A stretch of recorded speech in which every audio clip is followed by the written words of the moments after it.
Good morning students. तो अपने अब तक और टॉपिक्स हैं वो हमने कंप्लीट किए थे जो आपके सिलेबस में है। आज अपन फोर्थ टॉपिक रहेगा पैसिव कंस्ट्रक्शन, उसको आज हम करने जा रहे हैं। पैसिव कंस्ट्रक्शन आपने पढ़ा है कि there are two voices, voice दो होते हैं। एक्चुअली इस टॉपिक को हम पैसिव कंस्ट्रक्शन नाम दें तो मींस एक्टिव से पैसिव बनाना ही आएगा। इसी टॉपिक को नाम अपन वॉइस दे दें, इसको हम वॉइस भी कह सकते हैं। तो वॉइस का मतलब दोनों आ जाएंगे। वॉइस दो तरह के होते हैं, एक होता है एक्टिव वॉइस और एक होता है पैसिव वॉइस।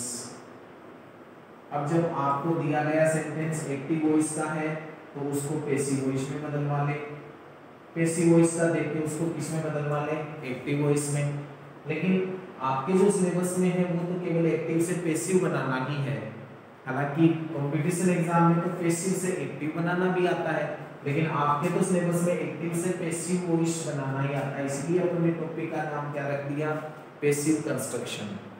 तो आपको दिया गया वाक्य जो एक्टिव वॉइस का होगा और उसको किस वॉइस में बदलना पड़ेगा, आपको पैसिव वॉइस में बदलना पड़ेगा। तो एक्टिव से पैसिव वॉइस में जब इस सेंटेंस को आप बनाओगे, एक्टिव से पैसिव वॉइस में जब इसे बदलोगे सेंटेंस को, तो आपको क्या क्या चेंजेस करने होते हैं वो रूल्स हैं वो हमें आज देखने हैं। एक्चुअली एक्टिव वॉइस होता है उसको हिंदी में आप कृतवाच्य बोलते हैं। क्या होता है ये, कृतवाच्य। और पैसिव है इसको क्या बोलेंगे हम, कर्मवाच्य। ये क्या होगा, कर्मवाच्य। तो कृतवाच्य और कर्मवाच्य।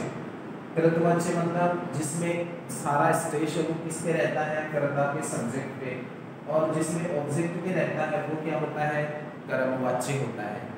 तो कृतवाच्य और कर्मवाच्य, इनमें आपको डिफरेंस समझना है कि कैसे हम एक्टिव वॉइस को पैसिव वॉइस में बदलेंगे। आपको जो दिया गया सेंटेंस है वो एक्टिव वॉइस का होगा और उसे आपको किस में बदलना पड़ेगा, पैसिव वॉइस में बदलना।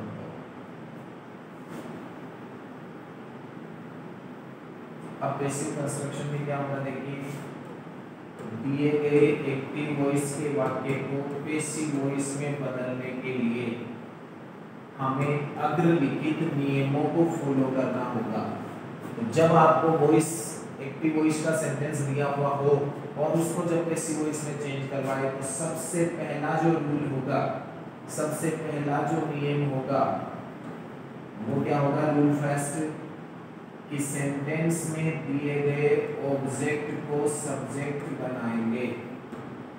सब सेंटेंस में दिए गए ऑब्जेक्ट को क्या बनाएंगे, सब्जेक्ट बनाएंगे। आपको सेंटेंस जो दिया उसमें ये देखो कि ऑब्जेक्ट क्या है और उसका क्या बना दो, सब्जेक्ट। तो ऑब्जेक्ट मिलेगा कहाँ पर, ऑब्जेक्ट कहाँ मिलेगा, आपको पता है कि ऑब्जेक्ट हमेशा मैन वर्ब के बाद मिलता है। तो मैन वर्ब के बाद में आपको ऑब्जेक्ट मिलेगा, उस ऑब्जेक्ट में आपको क्या करना पड़ेगा, उसको आपको सब्जेक्ट बनाना होगा। तो वो ऑब्जेक्ट ये मिल सकते हैं आपको, मी मिले तो आई में चेंज करना, अस मिले तो वी में चेंज करना, ही मिले तो ही में चेंज करना, हर मिले तो शी में चेंज करना, देव मिले तो दे में चेंज करना, मी का क्या होगा आई, अस का क्या होगा वी, हिम आ जाए तो ही, हर आ जाए तो सी और देम आ जाए तो दे। ये आपको ऑब्जेक्ट चेंज करने हैं। इसके अलावा कोई भी अन्य ऑब्जेक्ट आता है, अदर्स मतलब इनके अलावा कोई भी ऑब्जेक्ट आ जाए तो वो ऑब्जेक्ट जो का त्यों रहता है, सेम रहेगा, कोई चेंज नहीं करना। यदि यू आ गया यू ही रहेगा, भावना आ गया तो भावना ही रहेगा, मुकेश आ गया तो मुकेश ही रहेगा, समोसा आ गया तो समोसा ही रहेगा, रूम आ गया तो रूम ही रहेगा, फैन आ गया तो फैन ही रहेगा। मतलब कहने का ये है कि इसके अलावा कोई भी ऑब्जेक्ट हो उनको आपको चेंज सब्जेक्ट में नहीं करना, वो वैसा का वैसा ही लिख दोगे, कोई चेंज नहीं करना पड़ेगा जब आप उसका सब्जेक्ट बनाएंगे।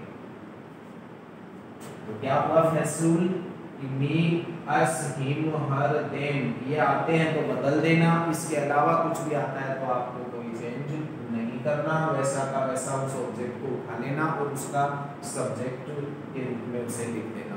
ये क्या कहता है, फर्स्ट रूल कहेगा आपको। पहला काम ऑब्जेक्ट को सब्जेक्ट बनाने का करोगे। अब बात आती है सेकंड रूल की, rule number second. Rule second देखो, प्रॉपर हेल्पिंग वर्ब यूज करेंगे।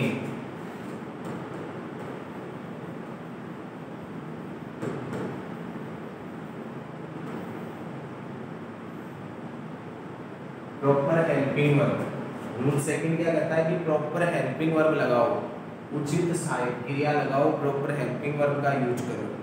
अब वो प्रॉपर हेल्पिंग वर्ब कहाँ से लाएंगे हम, वो आपको सेंटेंस देख के लगानी पड़ेगी। उसके लिए आपको क्या करना होगा, एक और लिख रहे हैं एक्टिव वॉइस, दूसरी ओर लिख रहे हैं पैसिव वॉइस। मतलब कि एक्टिव वॉइस के वाक्य में यदि प्रेजेंट सिंपल हो टेंस, कौन सा टेंस, प्रेजेंट सिंपल, तो उसको आपको किस टेंस में बदलना है, पास्ट सिंपल में बदलना है। यही प्रॉपर हेल्पिंग वर्ब है। सॉरी, प्रेजेंट सिंपल है तो आपको हेल्पिंग वर्ब लगानी है ना, अपन प्रॉपर हेल्पिंग वर्ब की बात कर रहे हैं। तो प्रेजेंट सिंपल का वाक्य है तो उसको हम क्या करेंगे, क्या लगाएंगे उसमें, helping verb is, are, am लगाएंगे। प्रेजेंट सिंपल को पास्ट सिंपल में तो कब बदला जाता है, जब सेंटेंस डायरेक्ट से इनडायरेक्ट में बदलते हैं। हम क्या कर रहे हैं, पैसिव वॉइस बना रहे हैं, तो एक्टिव से पैसिव वॉइस बनाएंगे और दिया गया वाक्य प्रेजेंट सिंपल का है तो उसमें आपको हेल्पिंग वर्ब क्या लगानी पड़ेगी, इज, आर, एम। यदि दिया गया वाक्य पास्ट सिंपल का है तो आपको हेल्पिंग वर्ब क्या लगानी पड़ेगी, वाज, वर। यदि आपको दिए गए सेंटेंस में इज, आर, एम, वाज, वर इनमें से कोई सी भी दी है तो आपको बीन और जोड़ना है, बीन जोड़ना है। क्या करना है, इज है तो इज बीइंग, आर है तो आर बीइंग, वाज है तो वाज बीइंग, वर है तो वर बीइंग, ऐसे करना है। यदि आपको हैज, हैव, हैड इनमें से कोई सी भी हेल्पिंग वर्ब दी हुई है तो क्या करना है, बीन और जोड़ना है। हैज है तो हैज बीन कर देना, हैव है तो हैव बीन कर देना, हैड है तो हैड बीन कर देना, ऐसे आपको लिखना है। फिर जितने भी मॉडल्स हैं, क्या मॉडल्स, मॉडल क्या होते हैं,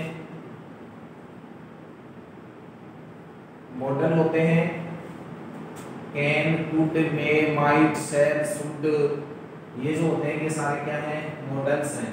जितने भी मॉडल्स होते हैं उनमें आपको क्या और जोड़ना है, बी और जोड़ना है। क्या करना है, बी और जोड़ना है। तो बी जब इनमें जोड़ना है तो जैसे कैन है तो कैन बी, शैल है तो शैल बी, विल है तो विल बी, वुड है तो वुड बी, बी जुड़ेगा, आपको और कोई चेंज नहीं करने।